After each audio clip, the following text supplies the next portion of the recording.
notre prochaine speaker, c'est Roxane Fischer, co-founder et CEO d'AnyShift. Roxane, tout le monde.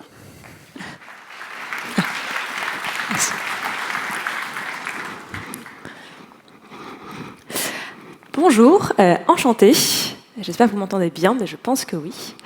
Avant de vous parler de l'infrastructure as a graph aujourd'hui, je vais rapidement me présenter. Donc, je m'appelle Roxane. J'ai fondé il y a 1 an et demi avec d'autres cofondateurs AnyShift et on crée des agents IA on-call. Donc, on va débugger des incidents de production. Et aujourd'hui, ça ne nous intéresse pas trop le produit qu'on crée à AnyShift, mais plus la tech qu'on a en dessous pour en fait nourrir cet agent. Et cette tech, c'est un graphe de dépendance, et c'est ça qui nous intéresse aujourd'hui. Le sujet de ce talk, c'est pourquoi est-ce que quand on parle d'infrastructure et d'IA, la représentation en graphe est extrêmement importante, a une valeur qu'on peut vraiment défendre. Dans cette présentation aujourd'hui, il y a plusieurs exemples pour illustrer pourquoi c'est important. Et donc, le premier, c'est dans la génération de code. La génération de code infra, qui aujourd'hui, par exemple, utilise des outils IA pour faire de l'IAC. Pas tant de monde. Et qui ne croit pas, du coup, à l'IA pour de l'IAC. Quelques personnes. Et c'est intéressant parce qu'en fait, la base déjà de l'IA et des agents IA aujourd'hui, c'est le contexte. Quel est le contexte qu'on donne à ces agents? La data, qui va servir en fait à faire différentes tâches. Et dans la génération de code infra, c'est extrêmement important. Premier exemple, basique, je vais demander en fait à Claude, Cursor, ChatGPT, de me faire un VPC peering en Terraform. Ici, le premier exemple que vous pourriez avoir en termes de code est un code qui aurait été fait par un stagiaire, un dev qui vient d'arriver dans l'équipe, qui n'a jamais fait de code IAC, et qui ne sait pas que les valeurs hardcodées, c'est pas top. Ça cause plein de problèmes de sécu derrière et de dépendance. Et donc, ça, c'est typiquement ce que quelqu'un sans IA pourrait faire. Deuxième exemple, là, c'est si vous demandez à un GitHub Copilot quelconque de faire, il connaît quand même les bonnes pratiques, il saura faire les bonnes valeurs derrière, le bon code, sauf que on imagine bien que là, on n'a pas la bonne valeur à notre VPC de base qui existe dans un autre repo. Ce qui va se passer avec un GPT qui génère ce code, qui devient de meilleur en meilleur, c'est qu'il sait qu'il y a quelque chose qui est manquant dans cette dépendance. Et donc en fait, il va essayer de recréer logiquement un VPC qui est mon VPC, qui a été défini. Là, ce que vous pouvez voir, j'essaye ce petit... Ah, pardon. Ce que vous pouvez voir ici, c'est cette dépendance-là. Ça ne marche pas, parce qu'en réalité, il faut qu'il ait toute l'info de toute la code base, ce qui est possible de plus en plus. Qui utilise Cursor ici? Un petit peu, pas tant de monde. Donc, Cursor, qui est cette IDE IA,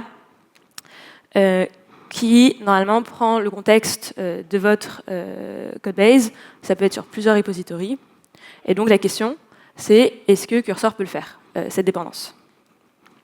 Logiquement, là, dans cet exemple, ce qui aurait dû être fait, c'est qu'en fait, mon main VPC, il pointe vers un autre repo où mon VPC de base a été défini.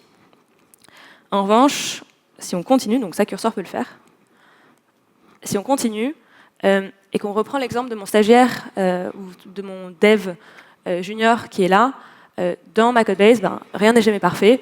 Il y a des valeurs hardcodées qui se baladent. Et donc, dans mon code, je vais sûrement avoir des valeurs hardcodées. C'est possible. Et là, en fait, ces valeurs qui représentent l'ID dans le cloud, ou l'ARN, le lien ici, quand je demande à une IA de le faire, le lien est strictement impossible à être fait. Un LLM, sans le contexte du cloud, ne peut pas faire le lien entre cette valeur hard-codée et le VPC que ça référence réellement derrière. Et ça, parce qu'on n'a pas cette map de dépendance entre les différentes définitions de ressources. Démo en direct, je ne la ferai pas aujourd'hui, mais en tout cas, l'idée, c'est de dire qu'il y a plusieurs façons de demander à un LLM de donner de la donnée. Vous pouvez demander à Cursor de vous lister ce qui se passe dans votre codebase, il va y arriver. Vous demandez à un MCP AWS de vous lister tout ce qui se passe en termes de ressources que vous avez dans le cloud, ça va y arriver. En revanche, s'il n'y a pas un graphe, s'il n'y a pas ce lien entre ce qui se passe dans votre cloud et votre code, il n'y aura jamais ce lien entre le live dans votre cloud, AWS, GCP, Azure, n'importe, et votre code, où est-ce que les ressources ont été définies. Et maintenant, on arrive au graphe. Ça, c'est une représentation que j'ai prise un petit snapshot d'un graphe qu'on va construire, nous, en interne à AnyShift. Et là, l'exemple, c'est de dire que quand on représente son infra, en fait, l'infrastructure, c'est un graphe de dépendance. Là, ce que vous pouvez voir, ça va être, on va dire, ça peut être des modules Terraform, ici des IAM, ici un VPC ou autre. Enfin, ces dépendances qui font que quand vous définissez votre infra, tout est lié dans le temps entre différents clouds, entre différents comptes. Donc en fait, ce graphe, en réalité, il est gigantesque. C'est des dizaines de millions de ressources. Si vous voulez le représenter dans le temps aussi, ce qui est important, parce que quand on débug un incident, quand on veut comprendre ce qui s'est passé, on a besoin aussi de savoir remonter dans le temps des relations et des ressources. Comment construire un tel graphe ? Ça, c'est la question qui est un peu tricky. On travaille dessus à AnyShift, donc j'essaye de donner les petits tips and tricks pour ce faire. Plusieurs méthodes. La première, c'est le construire. Il y a déjà des outils open source qui le permettent. Nous, on utilise Neo4j en interne, qui est une solution de GraphDB pour ce faire, pour ce mapping. C'est génial pour en fait avoir cette représentation détaillée des ressources pour les mapper. Donc vous allez avoir un contexte qui est complet. Une fois que vous allez essayer de retrieve ce contexte, ça va être très précis de connaître en fait les liens des différentes ressources les unes avec les autres en temps réel. En revanche, la complexité, c'est qu'à construire, ça prend énormément de temps. Il faut se connecter aux API. C'est une donnée qui doit être live et entre différents cloud providers, entre différentes sources de données. Donc il y a quand même un sujet de scale à gérer. Le deuxième, qui est vraiment une super seconde solution, qui est moins précise, moins complète, mais qui a quand même énormément d'avantages aujourd'hui, c'est l'MCP. Qui utilise les MCP ici? Ouais, il y a quand même pas mal d'entre vous. Les MCP, c'est donc pour ceux potentiellement qui ne savent pas, c'est le modèle contexte protocole. C'est un protocole pour les agents IA, pour qu'ils puissent facilement accéder à de la data externe ou à des outils externes. Globalement, c'est l'API pour les agents IA, enfin le protocole d'API pour les agents IA. Et ces MCP, il y en a plein aujourd'hui. Il y en a un officiel Kubernetes qui est sorti il n'y a pas si longtemps. Il y a ceux d'AWS qui sont top. Si vous essayez AWS Cost Explorer, il est génial. Donc il y en a plein de différents. Et déjà, grâce à ça, vous allez avoir une meilleure vue, une meilleure compréhension de ce qui se passe dans le cloud, enfin dans votre infra. En revanche, de par les limitations intrinsèques d'une API, on n'a pas toute l'information qui peut revenir à chaque instant. Donc si je remonte le graphe que je montrais tout à l'heure, c'est un énorme monstre. Et en fait, cet énorme monstre, on ne peut pas à chaque fois query autant de données par API. Il faut déjà avoir une représentation d'un modèle pour pouvoir, au bon moment, sur le bon contexte, à la bonne question, avoir la bonne donnée. Et ça, aujourd'hui, les MCP, il y a des MCP différents sur différentes parties de votre infra. il faut les connecter. Il faut qu'en fait la data elle soit déjà connectée pour pouvoir en faire quelque chose. Si je reprends l'exemple de AWS et de Terraform tout à l'heure, typiquement on a besoin de connaître le lien entre ce qui se passe dans le cloud, dans les Terraform states et dans le code pour vraiment avoir ce chemin de dépendance et ce contexte dont on a besoin pour faire de la génération de code. C'est d'ailleurs l'exemple que j'ai pris ici. Comment construire ce graphe? Petite explication, mais en tout cas, il y a 2 grosses étapes. Il y a l'étape parsing des données, et ensuite, il y a l'étape d'ingestion. Donc là, l'exemple que j'ai pris, c'est comment est-ce qu'on map ce graphe pour relier cloud, Terraform state, Terraform, pour en fait avoir ce lien cloud to code, savoir quelles ressources ne sont pas managées dans le code, quelles ressources sont driftées, comment est-ce qu'elles sont connectées, et comment est-ce que tout est lié ensemble. Donc, première étape, ça va être de parser toute cette data. Donc, côté AWS, ça va être avoir des connecteurs AWS pour parser les ressources et ensuite les remplir dans le graphe. Côté Terraform state ou Terraform file, ça va être réussir à parser en fait les différents blocs de code ou les modules pour pouvoir faire ce lien, comprendre derrière en termes de réconciliation qu'est-ce qui correspond en termes d'ID de référence aux ressources. Donc ça, c'est faire un matching, ça c'est un algo de réconciliation. Et derrière, c'est utiliser une technologie de graphe, donc ici Neo4j, pour pouvoir, une fois qu'on a rempli ce graphe avec ces ressources qui sont liées, le query. Et donc en fait, ici, il y a différentes solutions pour query un tel graphe. Soit vous avez et là j'ai un trou de mémoire, soit vous avez pour query des graphes RAG, pardon. Comment est-ce qu'on encompasse la donnée avec des LLM pour pouvoir la retrouver beaucoup plus vite. Le désavantage de ça, c'est qu'on perd une partie de la structure du graphe. En fait, le graphe, ce qui est génial, c'est que la donnée est extrêmement propre, parce que quand on query un nœud, on peut query tous les liens autour, et donc en fait, l'information, elle est parfaite. L'autre solution pour query ce graphe, c'est faire de l'inférence. C'est directement taper une requête en langage naturel. Donne-moi tous les IAM users que tu as en stocké, et directement, le LLM va transformer la query en... Là, c'est du Cypher, équivalent de SQL ou de Graph Query, pour s'adapter à cette query de retrieve-moi tous les nœuds qui correspondent à des nœuds d'IAM user, que ce soit dans le code, dans le cloud ou dans le Terraform state. Conclusion, sur tout ce sujet de contexte, context is king. Quand on parle d'IA en général, je pense que c'est le point qu'il faut retenir, c'est que n'importe quelle application agentique, aujourd'hui, le vrai bottleneck, c'est le contexte qu'on donne en entrée à SLLM. Quel contexte, quelle data, garbage in, garbage out. Et que quand on parle d'infrastructure, l'infrastructure est un graphe par définition, d'où l'importance de le représenter comme tel. Merci beaucoup.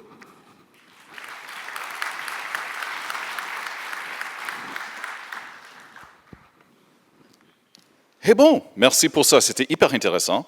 Normalement, c'est la période dans laquelle moi, je pose des questions qui sont collectées sur le slido.com, mais je suis désolé. J'assume, c'était de ma faute. J'ai oublié de vous rappeler ce matin de comment poser les questions.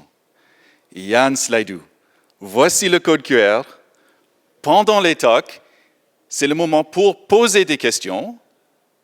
Il ne faut pas attendre la fin du talk pour poser des questions, il faut poser des questions pendant le talk, parce que moi je suis juste là, en train de trier, en train de regarder, en train de déterminer quelles questions à poser. Et encore une fois, j'ai rien dit ce matin, donc je suis désolé. Je suis absolument désolé pour ça. Alors, mais maintenant, vous avez les informations. Maintenant, vous pouvez poser des questions. Mais maintenant, c'est pour ça que je suis en train de faire du blabla. C'est pour vous donner le moment, l'opportunité, le temps de poser des questions. Donc, je vais regarder vite fait. Qu'est-ce qu'il y a? Et voilà. Merci beaucoup. Merci. Alors, on va regarder vite fait les questions. Ah oui, bon, ça c'est de loin le plus upvoté. Qu'est de l'hallucination des IA? Ouais, super question. Et toujours groundée dans le contexte qu'on apporte aux IA. Par défaut, une IA, c'est un système qui est probabilistique, ça peut halluciner. On n'aura jamais le 100% d'accuracy. Why not? Les IA ont un rôle aujourd'hui dans tout ce qui est software qui est différent du software classique et déterministique. Donc là, c'est plus opinion par rapport à ce qui se passe aujourd'hui dans cette bulle IA, enfin non, pas bulle IA, mais dans cette ère IA qui est en train de s'ouvrir. On aura des agents IA qui feront des choses avec une marge d'erreur, similaire à un humain. Un humain peut se tromper. Et il y aura toujours aussi les algos déterministiques derrière qui bosseront ensemble. Pour réduire ces hallucinations, c'est vraiment le cœur de la question. Comment est-ce qu'on passe de 80 à 99%? C'est pas du tout le même discours. C'est vraiment le contexte qu'on donne à ces IA. Imaginez, vous donnez en entrée à une IA exactement la réponse à la question ou le contexte qu'il faut, et que le prompt, il n'y a pas de... Donc, ni le prompt, ni le contexte qu'on a donné en entrée à l'IA n'a de sujet. Les modèles sont tellement puissants aujourd'hui qu'il y a très très peu de chances qu'ils hallucinent et qu'ils parlent du beau temps qu'il fait aujourd'hui à Paris, ce qui n'est pas le cas malheureusement. Mais c'est vraiment par rapport à la donnée qu'on va donner. Donc, on peut vraiment augmenter le taux d'hallucination des IA. En revanche, il faut bien les prompter, il faut qu'elles aient le bon contexte. Et voilà, très bien. Merci. On va continuer? Allez. OK, let's go. Comment maintenir le graphe de l'infra continuellement à jour? Ouais, ça, c'est une autre très bonne question. C'est pas facile. Déjà, l'infra, c'est un mix de blocs et de sources hétérogènes assez importantes. Un mix de cloud, un mix on-prem, un mix de cubes, Codebase, Observability Data, la définition est large. Et donc en fait, pour chaque source de données, on peut les traiter différemment. Globalement, c'est quand on va mapper le cloud, on va mapper plein de sources de données différentes et il faut essayer d'avoir tout ça de façon continue. Je peux donner des exemples, nous, qu'on utilise aujourd'hui. Kubernetes, typiquement, donc, on utilise un agent Kubernetes qu'on déploie chez nos clients. On va mapper tous les 1 minute, enfin, ça c'est facile, on output les events qu'on veut, donc freshness de graph de 1 minute. Les cloud providers, c'est plus compliqué. Si vous rafraîchissez, enfin si vous scrapez les API toutes les minutes, vous êtes sûr que vous allez vous faire ban. Donc ça, c'est pas top. Donc il y a des façons en fait de faire. Typiquement, AWS, ce qu'on va faire, c'est qu'on va scraper une partie des API. Pas tout, donc en fait il faut savoir ce qu'on veut, list and describe certaines instances pour avoir l'info. Et par-dessus, nous ce qu'on fait en ce moment, c'est qu'on rajoute, je confonds toujours entre CloudTrail et CloudWatch, je crois que c'est CloudTrail, on rajoute la freshness, enfin tous les events qui se rajoutent en plus, pour pouvoir en fait rajouter par-dessus ce graphe qu'on a scrappé les événements live pour avoir cette freshness des données. C'est un travail continuel et donc en fait c'est un vrai sujet. Et GitHub, tout ce qui est code, sur Event, tout ce qu'on peut avoir sur Event, on le fait sur Event aussi. Bon, très bien. Ouais. Est-ce qu'on a le temps? Oui, on a quelques secondes qui restent. On tente. Pourquoi récupérer le state en TF, Terraform, en plus des données du cloud? Ouais. Il y a un vrai sujet quand on veut faire la différence entre ce qui se passe entre le cloud et le code, et des sujets de sécu, des sujets de coût, et des sujets de management, de casser l'infra. Parfois, il y a un drift entre ce que vous avez fait dans votre cloud et dans votre code. Et donc, parfois, vous avez des instances dans le cloud qui ne sont pas définies dans le code, elles sont unmanaged. Donc ça, c'est un problème de sécu, et ça peut être un problème de coût parce que c'est du shadow IT que vous ne connaissez plus. Donc, comment refaire ce lien du cloud au code? En fait, vous êtes obligé de passer par les states. Un autre sujet, c'est on prend le step inverse, vous faites un changement dans Terraform plan, et ce n'est pas suffisant pour voir si vous allez casser une partie de votre infra. Dans d'autres repos, il y a des ressources hardcodées, vous avez des modules imbriqués, vous avez des dépendances. Donc, vous pouvez potentiellement faire un changement de votre code Terraform et pas vous rendre compte de l'impact que ça va avoir sur le reste de votre cloud.